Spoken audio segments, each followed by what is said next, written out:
Hello everyone, नमस्कार साथियों। Shri Shyam classes के यूट्यूब चैनल पर एक बार फिर से आप सभी का स्वागत है दोस्तों।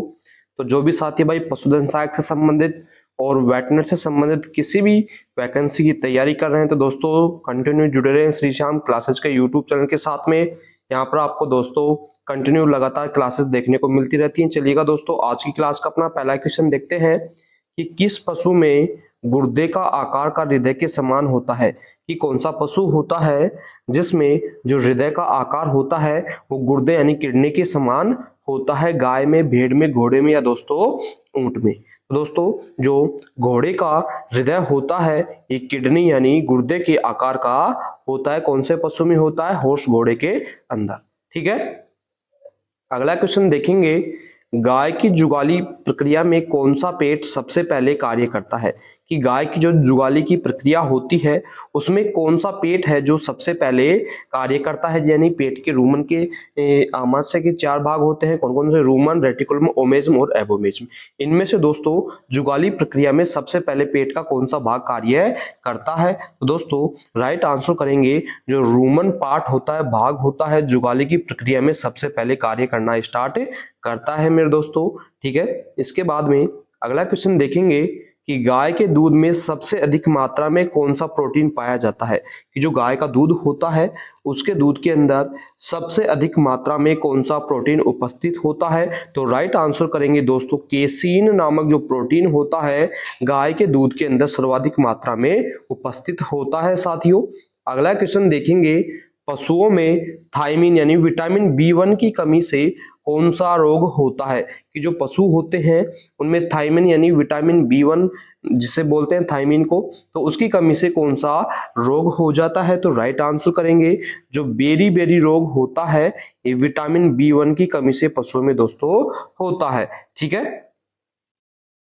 अगला क्वेश्चन देखेंगे, गाय में होने वाला ब्लोट रोग किससे संबंधित होता है? कि जो गाय के अंदर ब्लोट डिजीज जो होती है ये किससे संबंधित होती है? दोस्तों ये जो डिजीज है जुगाली प्रणाली में गैस का अधिक संचय हो जाएगा। यानी जब पशु जुगाली करता है उसके दौरान अगर पेट में अधिक मात्रा में गैस का संचय हो गया है, ब्लोट हो गया है, आफरा हो गया है, तो दोस्तों उसे ब्लोट रोग बोला जाता है। ठीक है, अगला क्वेश्चन देखेंगे, FMD foot and mouth disease के प्रमुख लक्षण क्या हो सकते हैं? तो दोस्तों जो एफएमडी फुट एंड माउथ होते हैं तो इसका दोस्तों मुख्य लक्षण कौन सा होता है?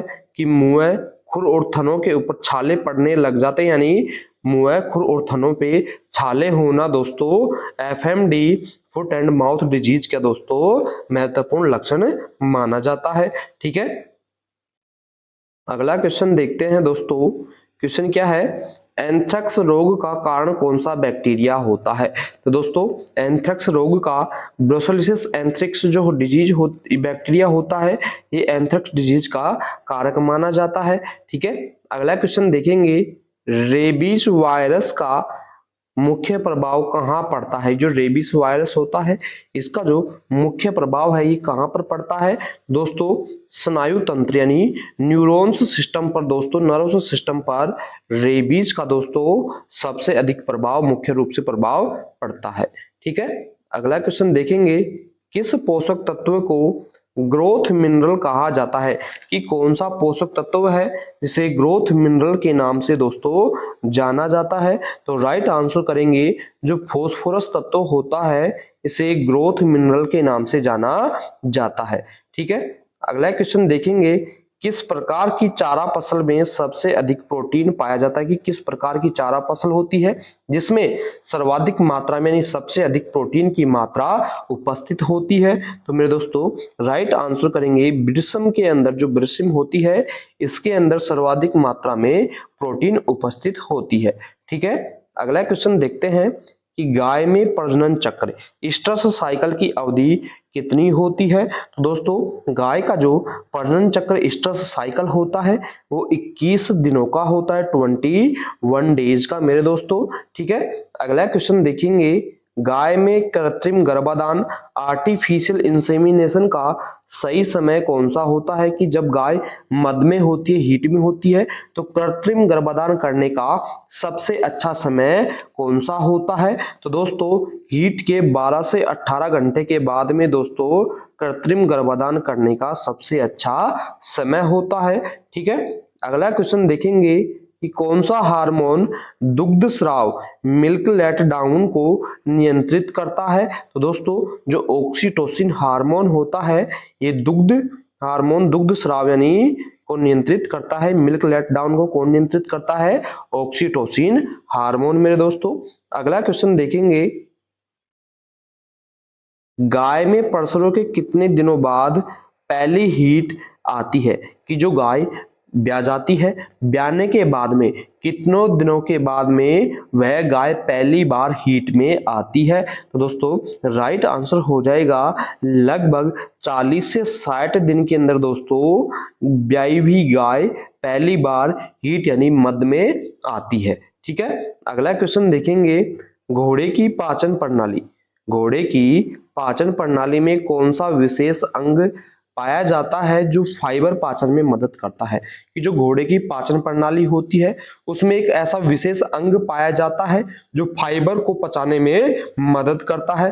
तो कौन सा होता है दोस्तों? राइट आंसर करेंगे जो सीकम होता है, घोड़े की पाचन प्रणाली में पाया जाने वाला एक विशेष ऑर्गन होता है जो किसे पचाने में मदद करता है? फाइबर रेशे को पचाने में दोस्तों मदद करता है। ठीक है, अगला क्वेश्चन देखेंगे, ऊंट की लाल रक्त कोशिकाओं की विशेषता क्या होती है? दोस्तों जो ऊंट की आरबीसी होती है इसकी जो विशेषता होती है ओवल शेप्ड, यानी ऊंट की आरबीसी अंडाकार आकृति की होती है मेरे दोस्तों। ठीक है, अगला क्वेश्चन देखेंगे, गाय में कुल कितनी पसलियां रिब्स होती हैं? जोड़ी के अंदर बात कर रहा है, 10 जोड़ी, 12 जोड़ी, 13 जोड़ी या 15 जोड़ी? दोस्तों काऊ गाय के अंदर 13 जोड़ी रिब्स पसलियां होती है। संख्या की बात करें तो दोस्तों 26 होती है। ठीक है, अगला क्वेश्चन देखिएगा, पशुओं में कौन सा तंत्रिका तंत्र नर्वस सिस्टम दिल की धड़कन को नियंत्रित करता है? कि जो पशु होते हैं तंत्रिका तंत्र का कौन सा तंत्र होता है नर्वस सिस्टम का जो दिल की धड़कन को नियंत्रित करता है? तो मेरे साथियों राइट आंसर करेंगे जो ऑटोनॉमिक नर्वस सिस्टम है ये दोस्तों पशुओं की दिल की धड़कन को नियंत्रित करता है। राइट आंसर करेंगे option number C, autonomic nervous system. ठीक है, अगला क्वेश्चन देखिएगा दोस्तों, गाय में कैल्शियम की कमी से होने वाले रोग को क्या कहते हैं? कि गाय के अंदर कैल्शियम की कमी से होने वाला जो रोग होता है उसे क्या बोला जाता है? दोस्तों उसे बोला जाएगा हाइपोकैलेसीमिया। ठीक है, कैल्शियम की कमी से जो रोग हो रहा है गाय के अंदर हाइपोकैलेसीमिया बोला जाता है। ठीक है, अगला क्वेश्चन देखेंगे, बोविन ट्यूबरकुलोसिस यानी गाय में तपेदिक किस बैक्टीरिया के कारण से होता है? कि जो गायों के अंदर ट्यूबरकुलोसिस होता है, तपेदिक होती है, वो किस बैक्टीरिया के कारण से होती है? दोस्तों राइट आंसर करेंगे माइकोबैक्टीरियम बोवीज के कारण से दोस्तों गायों के अंदर ब्रुसेलोसिस ट्यूबरकुलोसिस देखने को मिलती है। ठीक है, अगला क्वेश्चन देखिएगा दोस्तों, मैस्टिटिस यानी स्तनदाह की पहचान करने के लिए कौन सा परीक्षण किया जाता है? जो मैस्टिटिस डिजीज होती है उसकी पहचान करने के लिए दोस्तों कौन सा टेस्ट किया जाता है? तो दोस्तों राइट आंसर करेंगे कैलिफोर्निया मैस्टिटिस टेस्ट दोस्तों CMT टेस्ट किया जाता है मैस्टिटाइटिस की पहचान करने के लिए।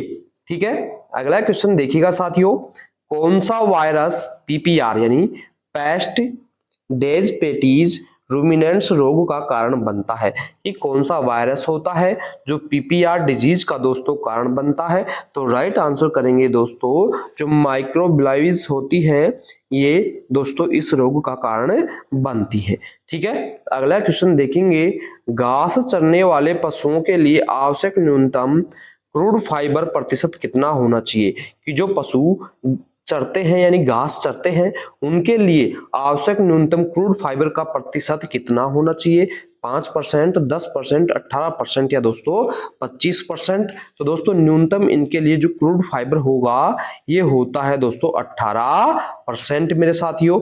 ठीक है, अगला क्वेश्चन देखेंगे, गाय के आहार में बाईपास प्रोटीन का मुख्य उद्देश्य क्या होता है कि जो गाय का आहार होता है उसमें जो बाईपास प्रोटीन दी जाती है उसका मुख्य उद्देश्य क्या होता है। तो दोस्तों इसका मुख्य उद्देश्य होता है दुग्ध उत्पादन को बढ़ाने का दोस्तों इसका मुख्य उद्देश्य होता है मेरे दोस्तों।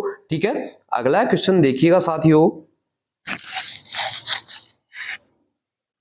अगला क्वेश्चन है एनपीएन यानी नॉन प्रोटीन नाइट्रोजन यौगिक का उपयोग मुख्य रूप से किसके रूप में किया जाता है। एनपीएन नॉन प्रोटीन नाइट्रोजन यौगिक का उपयोग मुख्य रूप में किया जाता है। किस रूप में किया जाता है दोस्तों? ऊर्जा स्रोत के रूप में, प्रोटीन के विकल्प के रूप में, विटामिन स्रोत के रूप में, या दोस्तों वसा स्रोत के रूप में। तो राइट आंसर हो जाएगा जो एनपीएन का उपयोग है ये प्रोटीन स्रोत के रूप में दोस्तों इसका उपयोग किया जाता है। ठीक है, अगला क्वेश्चन देखेंगे। गायों में ट्विन क्लेविंग की संभावना को बढ़ाने के लिए कौन सा हार्मोन दिया जाता है? जो गाय होती है वो जुड़वा बच्चे दे तो दोस्तों उसकी संभावना को बढ़ाने के लिए कौन सा हार्मोन दिया जाता है? तो राइट आंसर करेंगे दोस्तों एफएसएच फॉलिक्यूल स्टिमुलेटिंग हार्मोन जो होता है ये दिया जाता है। ठीक है, अगला क्वेश्चन देखते हैं। ब्रुसेलोसिस रोग का मुख्य रूप से पशुओं में किस समस्या का कारण बनता है? जो ब्रुसेलोसिस डिजीज होती है ये मुख्य रूप से पशुओं में किस समस्या का दोस्तों कारण बनती है? तो दोस्तों बांझपन और गर्भपात का यह डिजीज पशु के अंदर कारण बन सकती है। ठीक है, अगला क्वेश्चन देखेंगे। सुपर ओव्यूलेशन यानी अत्यधिक अंडोत्सर्जन किस तकनीक में उपयोग किया जाता है? जो सुपर ओव्यूलेशन होता है ये किस टेक्निक में उपयोग सर्वाधिक रूप से किया जाता है? दोस्तों राइट आंसर करेंगे भ्रूण स्थानांतरण यानी एम्ब्रियो ट्रांसफर के दौरान दोस्तों सुपर ओव्यूलेशन का काम में लिया जाता है। ठीक है, अगला प्रश्न देखते हैं। किस पशु के यकृत में यानी लीवर में पित्ताशय गैल ब्लडर अनुपस्थित होता है? दोस्तों राइट आंसर करेंगे जो हॉर्स घोड़ा होता है इसके अंदर गैल ब्लडर यानी पित्ताशय अनुपस्थित होता है। ठीक है, अगला क्वेश्चन देखिएगा। पशुओं में ब्लड ब्रेन बैरियर यानी ट्रिपल बी का मुख्य कार्य क्या होता है? जो ब्लड ब्रेन बैरियर होती है इसका पशुओं में दोस्तों मुख्य रूप से क्या उपयोग होता है? तो दोस्तों मस्तिष्क की सुरक्षा करने का कार्य होता है किसका? ब्लड ब्रेन बैरियर का। ठीक है, अगला क्वेश्चन देखेंगे। किस हार्मोन को क्वेश्चन क्या है कि किस हार्मोन को दूध उतारने वाला हार्मोन कहा जाता है? तो दोस्तों दूध उतारने वाले हार्मोन के नाम से जाना जाता है ऑक्सीटोसिन हार्मोन। ठीक है, अगला क्वेश्चन देखिएगा। गाय के जुगाली पेटों में से कौन सा ट्रू स्टोमक कहलाता है? जो गाय का जुगाली पेट होता है यानी पेट के 4 पार्ट होते हैं। ठीक है, रोमन, रेटिकुलम, ओमिज्म, एबोमिज्म। इनमें से दोस्तों ट्रू स्टोमक के रूप से कौन सा जाना जाता है? तो दोस्तों एबोमिज्म जो है ट्रू स्टोमक के नाम से दोस्तों जाना जाता है। ठीक है, अगला क्वेश्चन देखेंगे। कौन सा रोग जूनोटिक डिजीज यानी मनुष्य और पशु में फैलने वाला रोग होता है? नहीं है। निम्न में से कौन सी डिजीज है जो जूनोटिक डिजीज का उदाहरण नहीं होगा? ब्रुसेलोसिस, रेबीज, ब्लैक क्वार्टर या ट्यूबरकुलोसिस। तो दोस्तों राइट आंसर करेंगे जो ब्लैक क्वार्टर होता है बीक्यू ये पशुओं से मनुष्य में और मनुष्य से पशुओं में नहीं फैलता है अर्थात ये जूनोटिक डिजीज का उदाहरण नहीं होगा। बाकी तीनों की तीनों डिजीज जो होती हैं जूनोटिक डिजीज के उदाहरण होते हैं। ठीक है, अगला क्वेश्चन देखेंगे। गायों में मिल्क फीवर का मुख्य कारण क्या होता है? तो दोस्तों गायों में जो मिल्क फीवर का मुख्य कारण होता है वो कैल्शियम की कमी के कारण से दोस्तों जो गायें होती है मिल्क फीवर में आ जाती है। ठीक है, अगला क्वेश्चन देखेंगे। पीपीआर का मुख्य रूप से किस पशु को प्रभावित करता है? जो पीपीआर होता है ये मुख्य रूप से किन पशुओं को दोस्तों प्रभावित करता है? तो दोस्तों मुख्य रूप से ये भेड़ और बकरियों को दोस्तों प्रभावित करने वाली डिजीज होती है। ठीक है, अगला क्वेश्चन देखेंगे। बोविन इंपेरिकल फीवर को सामान्य भाषा में क्या कहा जाता है? जो बोविन इंपेरिकल फीवर होता है इसको सामान्य भाषा में क्या कहा जाता है? दोस्तों इसको कहा जाता है 3 दिन का रहने वाला बुखार। बोविन इंपेरिकल फीवर को क्या कहा जाता है सामान्य भाषा में? कि 3 दिन वाला बुखार कहा जाता है। ठीक है, अगला क्वेश्चन देखेंगे। बाईपास प्रोटीन किस उद्देश्य से पशुओं को दिया जाता है? जो बाईपास प्रोटीन होती है कौन से उद्देश्य से पशुओं को दिया जाता है? दुग्ध उत्पादन को बढ़ाने के लिए दोस्तों ये दिया जाता है। ठीक है, अगला क्वेश्चन देखते हैं। घास चरने वाले पशुओं के लिए न्यूनतम आवश्यक फाइबर प्रतिशत कितना होना चाहिए? तो दोस्तों एक दो क्वेश्चंस हैं जो रिपीट हो चुके हैं, तो 18% दोस्तों इसमें राइट आंसर करेंगे। ठीक है, अगला क्वेश्चन देखिएगा। गाय के आहार में यूरिया मिलाने का मुख्य उद्देश्य क्या होता है? कि जो गाय का आहार होता है उसमें यूरिया मिलाने का मुख्य उद्देश्य क्या होता है? कि प्रोटीन की पूर्ति के लिए दोस्तों गाय के आहार में अपन यूरिया मिला दिया जाता है। ठीक है, अगला क्वेश्चन देखेंगे। गाय में कृत्रिम गर्भाधान करने का सही समय कब होता है? तो दोस्तों हीट के 12 से 18 घंटे के बाद में आर्टिफिशियल कृत्रिम गर्भाधान करने का सबसे अच्छा समय होता है। ठीक है, अगला क्वेश्चन देखेंगे। ब्रुसेलोसिस रोग का पशुओं में किस समस्या का कारण बनता है? जो ब्रुसेलोसिस होता है पशुओं के अंदर दोस्तों बांझपन और गर्भपात का दोस्तों कारण बनता है। ठीक है, अगला क्वेश्चन देखेंगे। गाय में सुपर ओव्यूलेशन की प्रक्रिया में किस हार्मोन का उपयोग किया जाता है? दोस्तों सुपर ओव्यूलेशन प्रक्रिया में कौन सा हार्मोन काम में लिया जाता है गाय के अंदर? दोस्तों राइट आंसर करेंगे FSH हार्मोन को दोस्तों काम में लिया जाता है। ठीक है, इसके बाद में अगला क्वेश्चन देखिएगा दोस्तों। पशुओं में रूमन फिस्टुला का उपयोग किस उद्देश्य से किया जाता है? कि पशुओं के अंदर रूमन फिस्टुला का उपयोग किस उद्देश्य से किया जाता है? तो राइट आंसर करेंगे दोस्तों जुगाली तंत्र में शोध करने के लिए दोस्तों रूमन फिस्टुला का काम में लिया जाता है। ठीक है, अगला क्वेश्चन देखेंगे। ब्लोट यानी अत्यधिक गैस बनने के इलाज के लिए कौन सा उपकरण काम में लिया जाता है? कि ब्लोट अत्यधिक गैस बनने के इलाज के लिए ब्लोट के लिए कौन सा जो उपकरण होता है, इंस्ट्रूमेंट होता है जो काम में लिया जाता है? दोस्तों राइट आंसर करेंगे इसके लिए ट्रोकार कैनुला जो इंस्ट्रूमेंट होता है इसको काम में लिया जाता है। ठीक है, अगला क्वेश्चन देखेंगे। गाय में काउडल वेना कैवा का मुख्य कार्य क्या होता है? दोस्तों गाय के अंदर जो काउडल वेना कैवा होता है इसका मुख्य कार्य क्या होता है? शरीर के निचले भाग से अशुद्ध रक्त को हृदय तक पहुंचाने का कार्य कौन करेगी? काउडल वेना कैवा दोस्तों ये कार्य करती है। ठीक है, अगला क्वेश्चन देखेंगे। कौन सा अंग इरिथ्रोपोइटिन हार्मोन का उत्पादन करता है जो लाल रक्त कोशिकाओं के निर्माण में मदद करता है? कि कौन सा अंग होता है जो इरिथ्रोपोइटिन का हार्मोन का उत्पादन करता है जो लाल रक्त कोशिकाओं के निर्माण में दोस्तों मदद करता है? दोस्तों राइट आंसर करेंगे जो किडनी होती है इसके उत्पादन में मदद करता है। अगला क्वेश्चन देखिएगा दोस्तों। पुरकंजे फाइबर्स किस अंग में पाए जाते हैं? जो पुरकंजे फाइबर्स होते हैं किस अंग के अंदर पाए जाते हैं? हृदय के अंदर दोस्तों ये पाई जाती है। ठीक है, अगला क्वेश्चन देखेंगे। जोन्स डिजीज जेडी किस प्रकार का रोग होता है? तो दोस्तों यह एक प्रकार का बैक्टीरियल डिजीज होती है। ठीक है, अगला क्वेश्चन देखेंगे। कैटल में थैलेरियोसिस किसके कारण से होता है? यानी गाय के अंदर जो थैलेरियोसिस होता है किसके कारण से होता है? दोस्तों ये एक प्रकार की प्रोटोजोआ जनित बीमारी होती है। ठीक है, अगला क्वेश्चन देखेंगे। ब्रुसेलोसिस को नियंत्रित करने के लिए किस वैक्सीन का उपयोग किया जाता है? दोस्तों जो ब्रुसेलोसिस डिजीज होती है जिसके कारण से दोस्तों बांझपन और गर्भपात अधिक देखने को मिलता है पशु में, इसके लिए दोस्तों कौन सी वैक्सीन काम में ली जाती है? तो दोस्तों RB51 वैक्सीन इसके उपयोग के लिए दोस्तों वैक्सीनेशन के रूप में काम में ली जाती है। कौन सी? RB51 vaccine. ठीक है, अगला क्वेश्चन देखिएगा। कौन सा रोग हेमोरेजिक सेप्टिसीमिया HS का कारण बनता है? दोस्तों राइट आंसर करेंगे कौन सा जो कारण होता है जो हेमोरेजिक सेप्टिसीमिया का कारण दोस्तों बनता है। दोस्तों राइट आंसर करेंगे जो पास्चुरोरम मल्टीसोडा है ये हेमोरेजिक सेप्टिसीमिया यानी HS का कारण बनता है। ठीक है, अगला क्वेश्चन देखेंगे। गाय के लिए कैल्शियम और फास्फोरस का सही अनुपात कितना होना चाहिए? कि गाय के लिए कैल्शियम और फास्फोरस का सही अनुपात कितना होना चाहिए? 2 भाग कैल्शियम का होना चाहिए और 1 भाग होना चाहिए फास्फोरस का।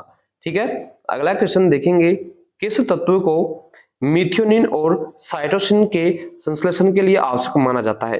ये कौन सा तत्व होता है जो मिथ्योनिन और साइटोसिन के संश्लेषण के लिए आवश्यक माना जाता है? तो दोस्तों राइट आंसर करेंगे जो सल्फर होता है, ये मिथ्योनिन और साइटोसिन के संश्लेषण के लिए दोस्तों आवश्यक माना जाता है। ठीक है।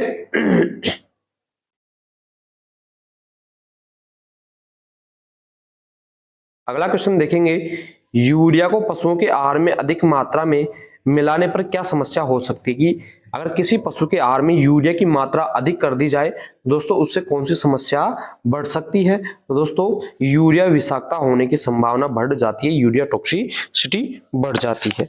ठीक है। अगला क्वेश्चन देखेंगे, गाय में साइलेंट हीट किस कारण से होती है? कि जो गाय होती है उसमें जो साइलेंट हीट होती है वो किसके कारण से होती है? तो दोस्तों एस्ट्रोजन का कम स्राव होना ही दोस्तों साइलेंट हीट का कारण बन जाता है। ठीक है। अगला क्वेश्चन देखेंगे, गायों में गर्भधारण की पुष्टि करने के लिए कौन सा हार्मोन मापा जाता है? कि जो गाय होती है उनमें गर्भधारण की पुष्टि करने के लिए, प्रेगनेंसी डायग्नोसिस की जांच करने के लिए दोस्तों कौन सा हार्मोन मापा जाता है? एस्ट्रोजन, प्रोजेस्टेरोन, ऑक्सीटोसिन या टेस्टोस्टेरोन? दोस्तों गाय में प्रेगनेंसी डायग्नोसिस के लिए प्रोजेस्टेरोन का लेवल मापा जाता है। ठीक है साथियों, इस प्रकार से बेहतरीन और शानदार क्वेश्चंस की क्लासेस पाने के लिए जुड़े रहें श्रीश्याम क्लासेस के यूट्यूब चैनल के साथ में। आगे भी हम आपके लिए कंटिन्यू इसी तरीके से क्लासेस बनाते रहेंगे। थैंक यू दोस्तों, धन्यवाद। क्लास अच्छी लगी हो तो अपने सभी भाइयों के पास में शेयर जरूर करेंगे।